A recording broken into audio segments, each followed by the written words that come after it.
A reencarnação e a Igreja Católica. Considerações de Leon Denis. Primeiro, na revista católica Lei Ideal, o cônego Colbert consagra 3 longos artigos a combater o que ele chama a reencarnação ou a metempsicose. Notemos primeiramente a intenção que se revela no fato de reunir e confundir 2 ideias diferentes, a fim de conseguir para a primeira o descrédito em que haja caído a outra. Os antigos entendiam, por metempsicose, a volta da alma aos corpos dos animais. É exato que alguns escritores e filósofos aplicam esse termo à passagem da alma a outros corpos humanos.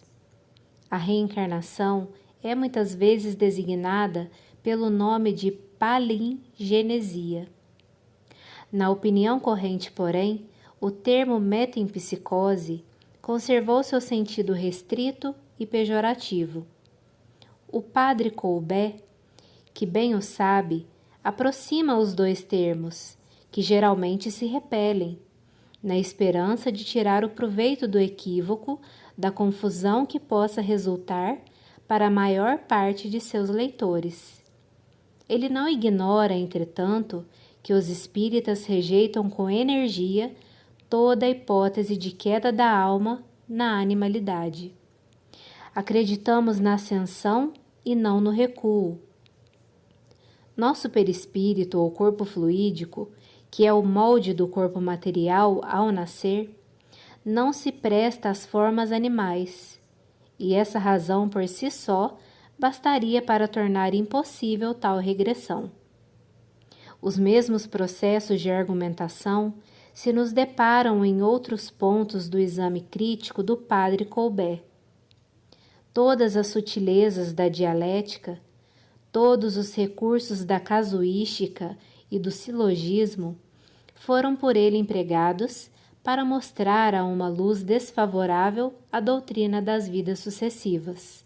Porém, malgrado as habilidades de uma inteligência maleável, insinuante, engenhosa em desnaturar, em desfigurar as coisas mais simples e mais claras, a grande lei dos renascimentos se impõe com tanta força que obriga por vezes o eloquente pregador a se inclinar e a lhe render homenagem.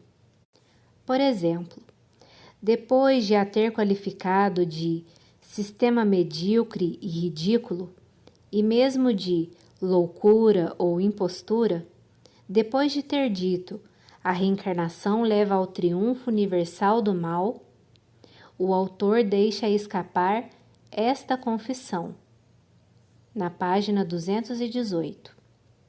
A reencarnação não é por si mesma uma ideia ímpia e não parece intrinsecamente impossível. Depois, a reencarnação poderia, a rigor, conciliar-se com o dogma do céu cristão. Admirável poder da verdade que força seus próprios detratores a se curvarem e a proclamarem-na.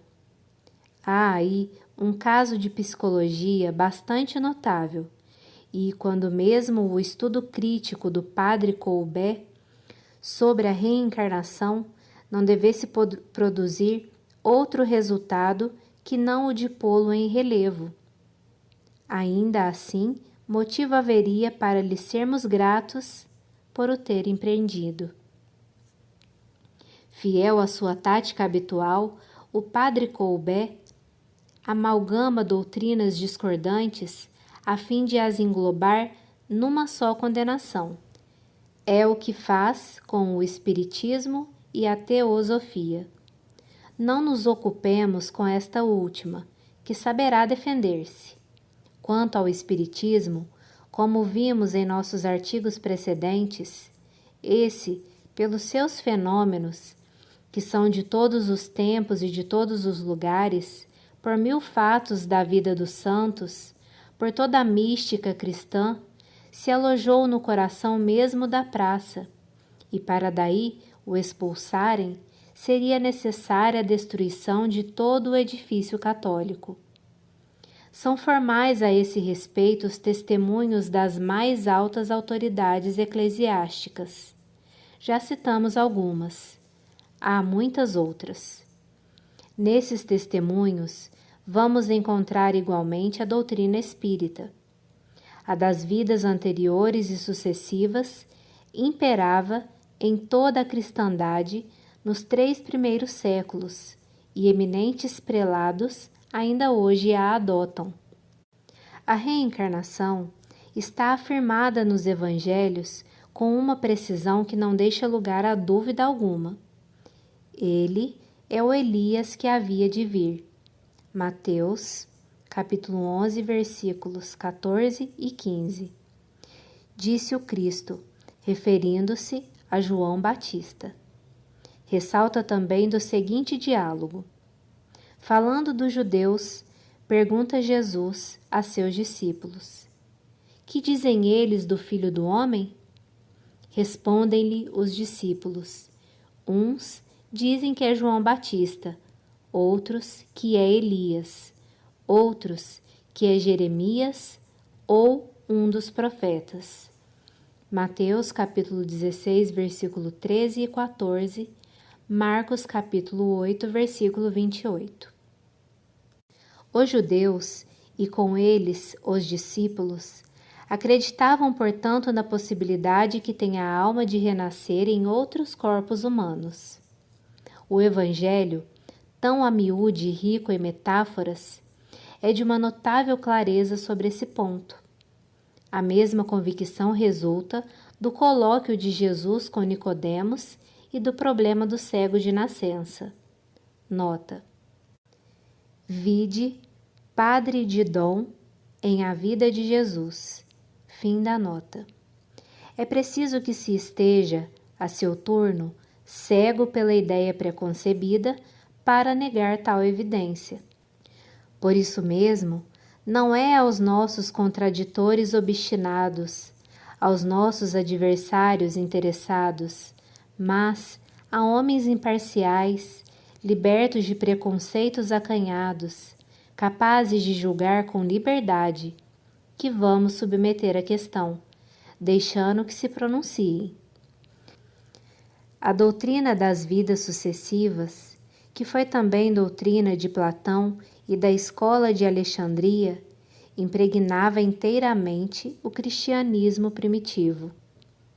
Todas as correntes do pensamento oriental se reuniam para inocular na religião que surgia uma vida nova e ardente. Nessas fontes bebiam os cristãos mais ilustres os elementos da sua ciência e do seu gênio.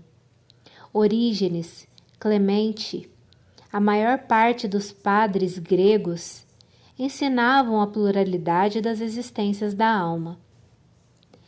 Ainda no século IV, São Jerônimo, na sua controvérsia com Vigilantius, reconhecia que a crença nas vidas sucessivas era da maioria dos cristãos do seu tempo. Orígenes, sobre esse ponto da doutrina, não foi condenado pela Igreja, como o supõe o padre Colbert. O Concílio de Calcedônia e o Quinto de Constantinopla rejeitaram não a crença na pluralidade das vidas da alma, mas simplesmente a opinião de Orígenes de que a união do espírito com o corpo é sempre uma punição, e a de que a alma viveu primeiro no estado angélico.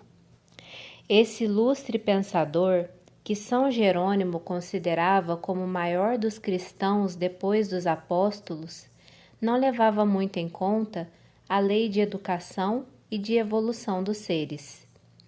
Na realidade, a Igreja nunca se pronunciou sobre a questão das existências sucessivas, que continua aberta às possibilidades do futuro. Em todas as épocas, membros eminentes do clero católico adotaram essa crença e a afirmaram publicamente. No século XV, o cardeal Nicolau de Cusa sustentou em pleno Vaticano a teoria da pluralidade das existências da alma e a dos mundos habitados, não só com um assentimento, mas com os aplausos sucessivos de 2 papas, Eugênio IV e Nicolau V. Ver Meditações sobre a Lei do Progresso, a Estatística Moral e a Verdade Religiosa, pelo Coronel Dussaert, Paris, Didier, 1882. Eis aqui outros testemunhos mais recentes. Em 1843, no seu mandamento, Monsenhor de Montal, bispo de Chartres, falava nestes termos da pré-existência e das reencarnações. Pois que não é defeso crer na pré-existência das almas. Quem pode saber o que se terá passado nas idades longínquas entre inteligências? G. Calderoni, diretor da Filosofia della Scienza, de Palermo, que abriu um largo inquérito sobre as ideias dos nossos contemporâneos acerca da reencarnação, publicou algumas cartas trocadas entre Monsenhor L. Passavalle, arcebispo vigário da Basília de São Pedro, em Roma, e o senhor Tancredi Canônico, senador do Reino, guarda dos selos, presidente da Suprema Corte de Cassação da Itália e católico convencido. Citemos 2 passagens de uma carta de Monsenhor Passavalle.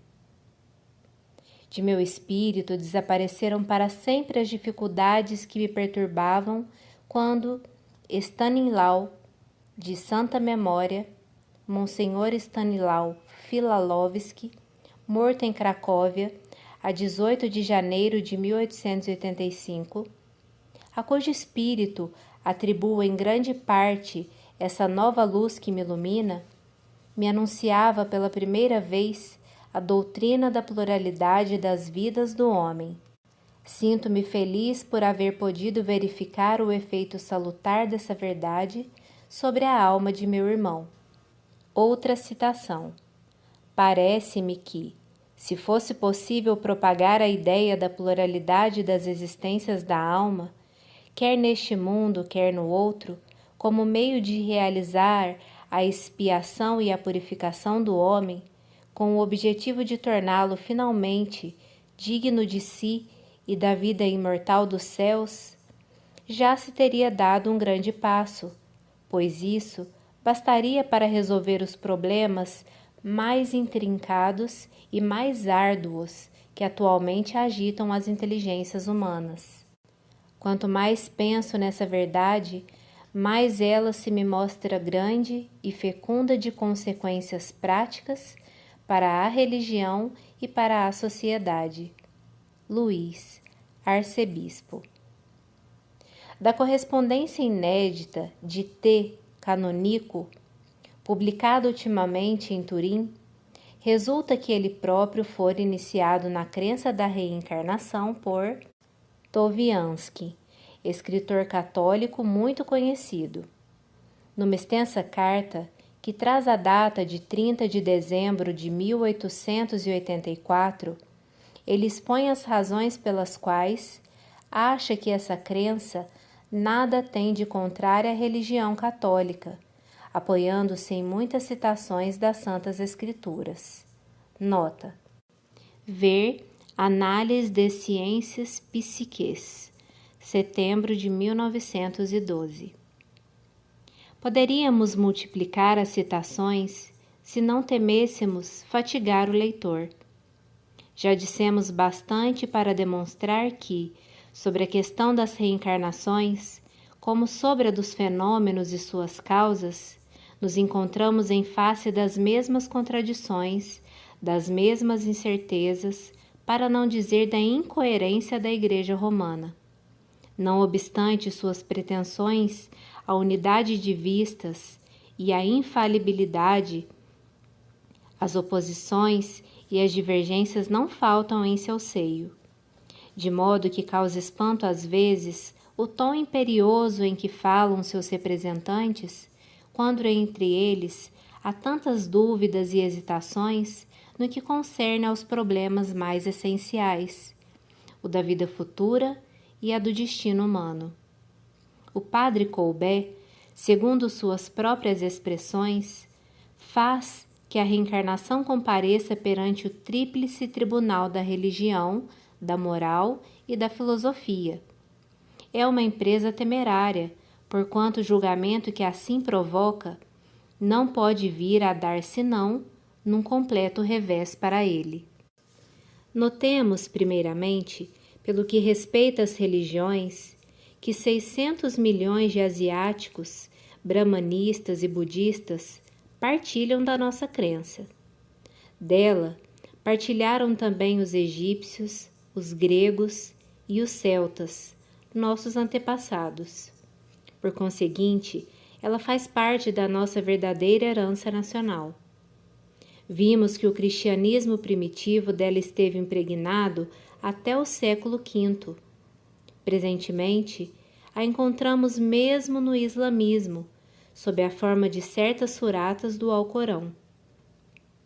Segue-se que a reencarnação é ou foi admitida em todas as religiões. Só o catolicismo e outros ramos do moderno cristianismo escapam à regra universal, desde que fizeram silêncio e mergulharam em trevas certas passagens da Escritura que afirmavam as vidas anteriores. A filosofia colheu delas mais belas inspirações.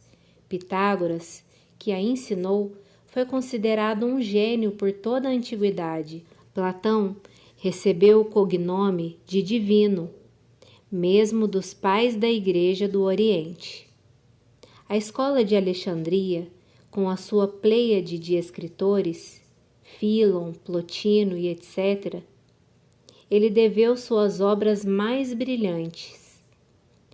Kant e Spinoza a entreviram, e mais recentemente, a lista dos homens ilustres que a adotaram, desde Victor Hugo até Mazzini, ocuparia uma página inteira. Ainda neste momento, ela reaparece nas teorias de Bergson, que parecem destinadas a revolucionar todo o pensamento contemporâneo. Quanto à moral, essa só tem que se beneficiar da doutrina das vidas sucessivas. A convicção de ser ele próprio o artífice de seus destinos, de que tudo o que o fizer, de mal ou de bom, recairá sobre a sua cabeça como sombras ou raios de luz, servirá ao homem de estímulo para a sua marcha ascendente e o obrigará a vigiar escrupulosamente seus atos. Cada uma das nossas existências, boas ou más, sendo a consequência rigorosa das que a precederam e a preparação das que hão de seguir-se, nos males da vida veremos o corretivo necessário das nossas faltas passadas e hesitaremos em recair nelas. Esse corretivo será muito mais eficaz do que o temor dos suplícios no inferno, nos quais ninguém mais crê, nem mesmo os que dele falam com uma segurança mais fingida do que real. O princípio das reencarnações tudo aclara. Todos os problemas se resolvem. A ordem e a justiça surgem no universo. A vida toma um caráter mais nobre, mais elevado. Torna-se a conquista gradual, pelos nossos esforços, amparados do alto, de um futuro sempre melhor. O homem sente engrandecer-se a sua fé, a sua confiança em Deus, e dessa concepção larga, a vida social recebe profundas repercussões. Ao inverso, não é uma ideia pobre, lamentável, a que consiste em acreditar que Deus nos concede uma única vida para nos melhorarmos e progredirmos? Pois que uma existência que não dura mais do que alguns anos, alguns meses e para muitos algumas horas apenas, e que é de 80 ou 100 anos para outros, tão desarmônica conforme as condições e os meios em que nos achamos colocados, conforme as faculdades e recursos que nos são outorgados, pode constituir o eixo único sobre o qual repouse todo o conjunto dos nossos destinos imortais? Não lobriga o padre Colbert a contradição, a falta de equilíbrio que existe entre uma concepção tão acanhada, tão insuficiente da vida e a amplitude, a majestade que se revelam no plano geral da natureza? Como pode ele conciliar com a justiça e a bondade de Deus a situação dos que nascem mortos, a dos que não vivem mais do que alguns instantes, a dos condenados a sofrer desde o berço e às vezes durante muitos anos? Ignora ele que esses problemas foram causa do desespero de numerosos teólogos? A existência humana não se harmoniza com o conjunto das coisas se nela não acharmos o mesmo encadeamento que vemos na ordem universal. Ora, esse encadeamento não se pode realizar senão sob a forma de vidas anteriores e sucessivas. O ser infinito não nos recusa meios ilimitados de reparação, de resgate, de renovamento. Mas o nosso contraditor se nega a ver na lei das reencarnações uma aplicação possível e satisfatória da ideia de justiça. Escreve ele: com esta doutrina, Deus está desarmado diante do mal. O culpado, em lugar de se emendar, se obstinará no mal e cada vez mais se atolará nele. A reencarnação não é uma sanção, porquanto deixa o homem livre. Para se exprimir assim, o padre Colbert nunca mediu toda a extensão dos sofrimentos deste mundo. Nunca terá ele visto todo o longo desfile das enfermidades, das doenças, dos flagelos, numa palavra, todo o cortejo doloroso das misérias humanas? Basta que lancemos um olhar atento em torno de nós, para que reconheçamos na dor física e moral, sob seus múltiplos aspectos, 1000 meios de realizar-se a expiação na justiça e, ao mesmo tempo, de efetuar-se a educação das almas, ao passo que as perspectivas de um inferno quimérico carecem de sentido prático e de fim útil, não satisfazem de modo algum as exigências da razão sábia e da soberana equidade. Quanto ao argumento da ausência de lembrança, argumento que tantas vezes temos refutado, limitar-nos-emos a recomendar ao padre Colbert as experiências de renovação da memória das vidas anteriores, as reminiscências dos homens ilustres e das crianças prodígios e tantos outros fatos observados, verificados, reconhecidos exatos e que o quadro deste artigo não nos permite reproduzir. A esse respeito, bastar-nos-á apelar do padre Colbert, pouco esclarecido nesta matéria, para o padre Colbert mais bem informado.